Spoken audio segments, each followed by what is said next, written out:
Hi, this is Sherry Veronica. With me in studio today is Victor Callender, and he wants to talk to you about Mia Mottley. She is the Prime Minister of Barbados, and there have been a lot of deaths of young, maybe not so young people, and Victor has some questions for Mia. Victor, welcome into the studio. Thank you, Sherry. You're Good welcome. afternoon from the West Coast of the United States of America You're to all Barbadian family and friends. Yeah, I have a question for our Prime Minister, Barbados' Prime Minister Mia Mottley.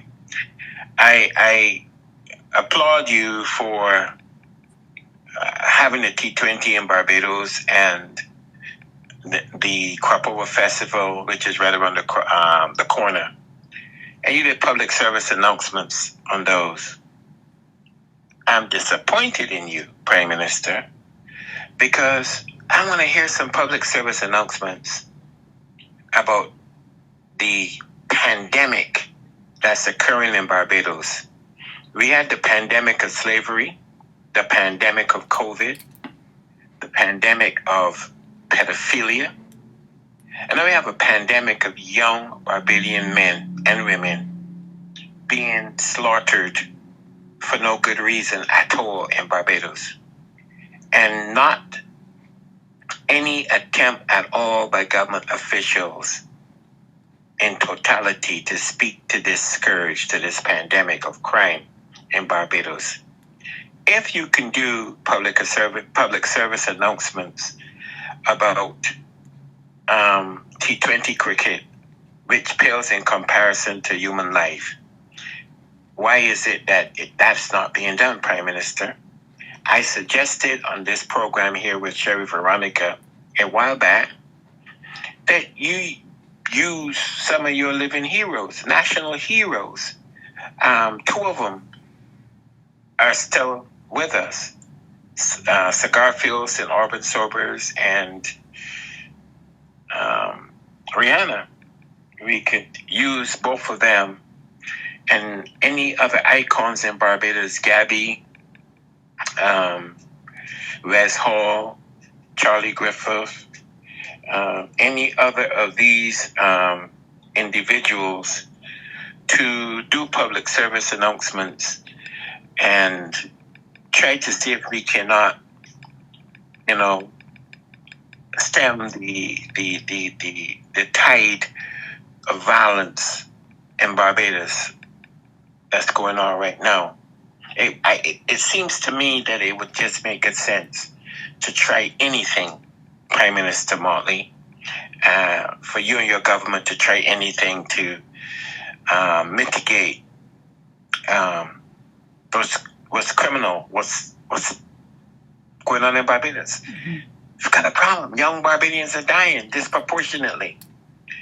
And while it's good to have T20 cricket and the frolicking of the Crop Over Festival, which is right around the corner, what about lives?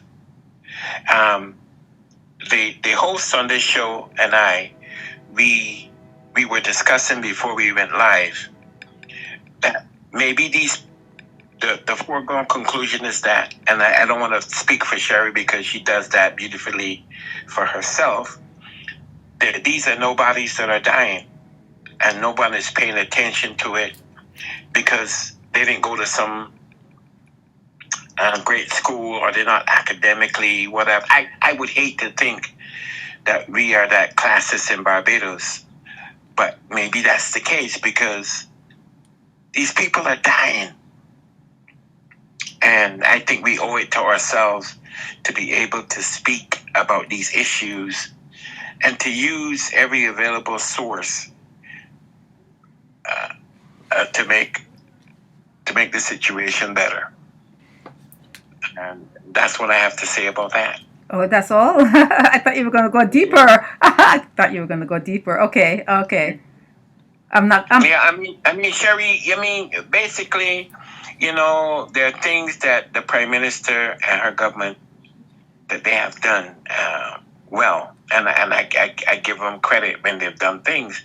But as a Barbadian, even though I am I am removed from Barbados geographically. Barbados is where my umbilical cord, my navel cord is buried in Barbados.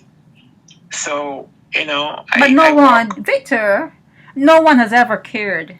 No one has ever cared about the poor because they think the poor are necessary to them getting rich. The poor are there to prop up rich, make rich richer. So there's a need for the poor, but when one or two or three or four die, whether it be by their own hands, which is usually the case, no one really cares about poor people except for the fact that they work in their restaurants or they work washing out toilets and stuff that prop up the rich.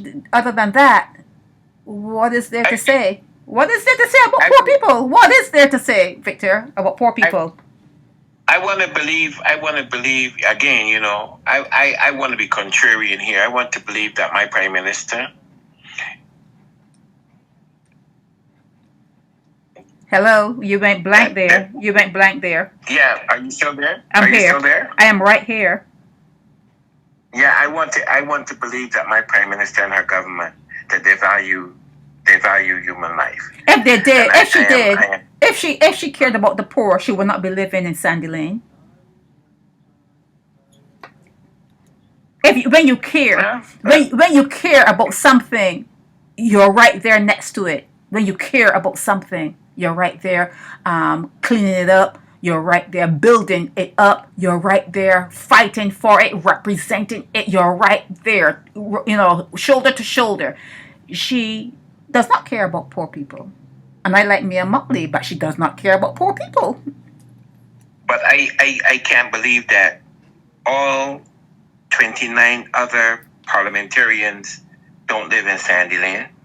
Yeah, but most of them, I don't know if you know this, but most of them were bouncing checks and living hand to mouth before they became ministers, and now you can hardly call them on their phone. You can hardly get them. Even though they may not be living in Sandy Lane, they dream of and will love to and salivate over the prospect. Who knows? But you can't get them. They're in a different league now. No one cares about my bottom line is no one cares about the poor except for to give them enough food and enough whatever they need to have to build up the rich to get richer. I want to say this and I want to mean what I say and say what I mean. When we become transactional human beings, when we only see people as the end to justify the means, that's transactional. And when we see people through the lens of only being a transaction, that's when our society is pummeling into nothingness. And I feel that we need to, especially in Barbados, especially in a former slave colony, we need to be able to look at the reality of what slavery has done all these generations later, historically, to the Barbadian person, more especially to the Barbadian man. Why do I say the Barbadian man over the Barbadian woman? Because I think that God in his infinite wisdom has endowed the Barbadian woman with a strength that has permitted her to pull herself together more fastidiously than the Barbadian man. We have a problem in Barbados. And Prime Minister, you have to look at the totality, you and your Attorney General and your cabinet, at what's going on with the loss of life of Barbadian men disproportionately. There is a problem. And the problem may very well, I'm not a psychologist, I don't to be, may not only be connected restricted to the criminal element, but it may go beyond the criminal element. That we look at these problems, that we take ownership of these problems with the end all, the panacea being to solve them, to have a meaningful in Barbados. I'm talking about Barbados specifically now. We have a pandemic, maybe even more Herculean than COVID-19, Prime Minister. And if you could make public service announcements about COVID, about T20, and about crop over, let's look at the problems that plague the communities in Barbados that are losing young men and women disproportionately. It's no longer a situation that we can walk away from. The topography, sociological, relative to this issue is tantamount to us having action, a call to action with some level of immediacy, Prime Minister. And if you can't do that, if you wouldn't do that, then your government is part of the problem and not part of the solution. But since you talk about history, we know that where there's profit, there's theft. If you're looking at a economy and a people who are capitalistic and they like to make a lot of profit, there's theft. You're overcharging, you're taking more than you put in. And if you're looking at a slave society that was comfortable, now we're talking about comfort in the situation that they were in. Barbadians are known to have been comfortable. They rested comfortably in slavery. So that means that they had a look at what was happening to them, and you could either imitate, when you talk about a compliment, it's imitating the person that is doing whatever to you, or whatever is happening out there.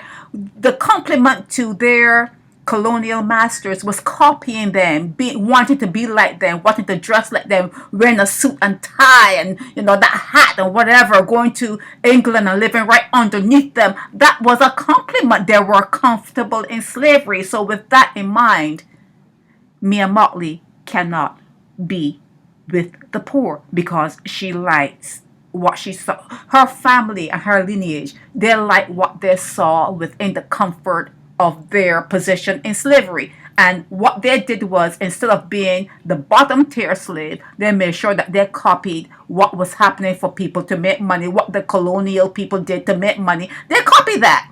They became attorneys and they copied that, and they're living at the top of their game. They have it encircled, they have it down pat, they have it copied to a point where they cannot be removed. They will not be moved. They will not be moved. Mia Mottley cannot like poor people in Barbados because she aligns herself, and she actually appreciated what the colonial masters did. She aligned herself with that. No, they walked away with the profits, and you cannot even go and knock on their door because they say, well, we did it fair and square. It was legal. Nobody said anything about it back then. And she's going to say the same thing too. She's going to say, hey, profit was okay. Everyone works for a profit. And, what are you going to do? So we took more from the poor people, and we took their deeds, and we didn't give it back. We just waited for them to die, and we took over their estates. What do you think she's going to complain and she's going to apologize? She's not going to apologize. She's not going to apologize. She's just like the masters. You have to pick a side. To some extent, you may have a. But you have to pick a side, though. But Victor, the government. Yeah, Victor. But go ahead. Here's the thing, right? Where every person stands, they stand. It's simple. And where every person stands, they stand. But don't think that because you're standing in a specific spot or location, that others are not watching what you are doing. And that's why we have programs like this and other programs to notify people who will listen that we've seen, that we understand, This is the 21st century that we've seen, that we understand. And the elected officials, wherever they are in Barbados, will be held accountable. If not in office, but out. There's going to be accountability. No, That accountability. It ain't gonna happen because it didn't happen with the people up there in Europe, all those European robber barons. It didn't happen with them. And Mia Mottley and her crew and everyone else in Barbados that are doing what she's doing, they can. I think they mirror what has happened in the world, and they're going to be okay. I feel that they're going to be okay because of DNA, because of the genealogy, because of the blueprint of Barbados. They never fought their way out of what was happening to them. They did not fight their way out. It's not within them to do it. And I think that because it's not like Haiti. They're not Haitians now. Let me Go ahead. tell you something. You'll be surprised, Sherry. Mm-hmm. I think Barbadians are waking up. And I think Barbadians are changing, man. Mm. And I come to find out that not only to the other Caribbean You're breaking up there. territory, Mm-hmm. I think most of the other Caribbean islands, to include Barbados. And I think that we're going to come to find out that Barbadians want change, and that you're breaking up. I don't know where you are. I don't know where you are, Victor. You're in and out. Your audio. Yeah. I'm in this building. I'm at work. Oh, okay. It's in and out. It's in and out. Yeah. But Yeah. So we'll catch up. Okay. Alrighty. Yeah, but going on for me. All right. Thank you. You're welcome, Victor. But just want to finish up here. I really feel that because Barbadians sat comfortably in slavery and they did not fight their way out of it, and the move that they made was a lateral move from slavery to the service industry, I do not see any hope for that situation. And I'm just like, I'm a realist. I'm very practical in the way I look at life, and they're fighting each other, they're killing each other. It has not affected the 5%ers, and it won't. Okay, it won't. Victor, are you still there? I'm still with you. Do you want to finish up? Do you want to finish it up? Yeah.